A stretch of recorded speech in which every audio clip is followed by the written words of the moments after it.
Chapter 16. Search for the peppermint plant. Dementia knew what he had to do.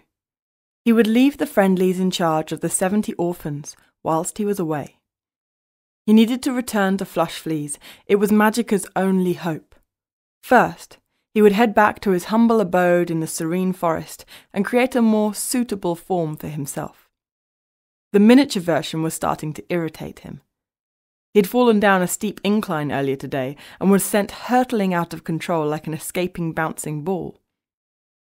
Once the new form was complete, he would enter the old home of the late Spellard, which had stood as an empty shrine for hundreds of years, and search for any clues as to the whereabouts of the desperately needed peppermint plants. He was hoping beyond hope that Trezon may have boasted to Spellard about the peppermint plant's new secret location prior to killing him. He was relying on Trezon's egotistical desire to prove to Spellard just how brilliant and cunning he was. He hoped that if this was the case, Spellard had somehow managed to leave some sort of clue as to the whereabouts of this plant before perishing. It was a real long shot, but time was running out for Magica. She was now bedridden and shaking.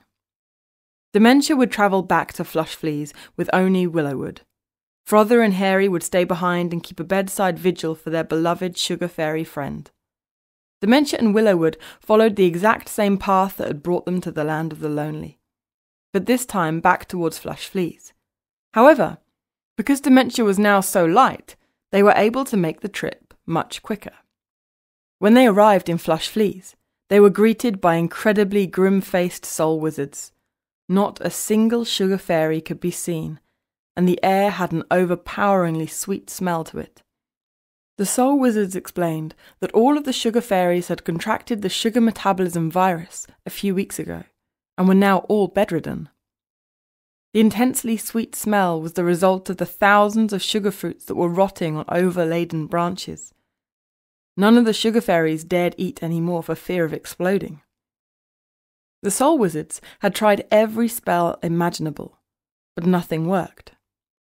With the whereabouts of the peppermint plants unknown, they felt helpless. The problem had escalated enormously. It was no longer just Magica on the aging wizard's plate. The whole sugar fairy population was facing extermination. Time was of the essence. He hurried home and made his new form. He did not even bother dyeing it blue or creating hair. He did not even have time to say "Hi" to Skellum, who was hiding very badly under Dementia's guffy feather quilt cover. Her stone wings made the quilt cover stand up like a camping tent. Dementia and Willowwood then made haste towards Spellard's empty house. Sun streamed through its uncurtained windows, illuminating the mass of cobwebs and dust that now filled each room. Fortunately, Dementia was able to use a sparkle spell to remove all the dust and cobwebs. Spellard's place now glistened. Although it was a fairly modest place, it had all of the familiar wizardry charms.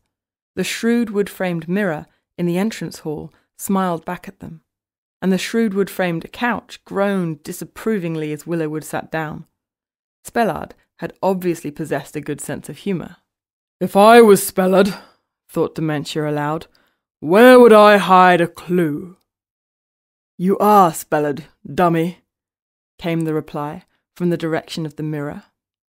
It suddenly turned its silver-painted glass surface to the consistency of liquid mercury, and then skillfully formed the free-flowing liquid into a strikingly handsome three-dimensional face. Dementia felt a chill run through him. "What do you mean? How can I be Spellard?" exclaimed Dementia. "As Spellard was about to die all those years ago at the hands of Trezon," continued the mirror, "he managed to transfer his real memorial diamond into the soul of the closest soul wizard child that he could find at such short notice. You just happened to be walking past at the time." "So that's why I have two memorial diamonds. One is me, and one is Spellard," smiled Dementia excitedly. "Exactly," replied the mirror. "The memorial diamond that Trezon retrieved from Spellard's soul all those years ago was just a perfect-looking fake." Spellard had planned well for this day. By removing his own memorial diamond, though, Spellard effectively gave up his own personal existence, and now lives his existence through your eyes, Dementia. Wow, exclaimed Dementia. I'm really honoured to share my soul with Spellard, though I'm a little bit curious as to why he never speaks to me. He probably does not want to impose, but I'm sure he helps guide your decisions in the right direction, smiled the mirror warmly. Well, if he's not comfortable imposing on me, I'm going to have to impose on him, replied Dementia. Willowwood watched on patiently as Dementia went into a deep state of meditation. Dementia was trying to get the two memorial diamonds to connect and communicate. Are you there, Spellard? Asked Dementia's memorial diamond. Yes, Dementia, replied Spellard's memorial diamond. Thank you for sharing your soul with me all this time. I do apologize for having entered it without your permission. No problem at all, replied Dementia's memorial diamond. It is a huge honor to share my soul with such an esteemed soul wizard.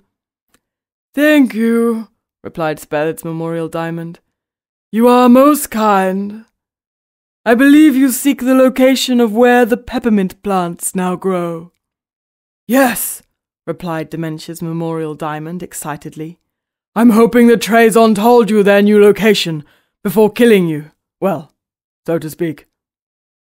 He did tell me, but you're not going to like the answer, sighed Spellard's memorial diamond.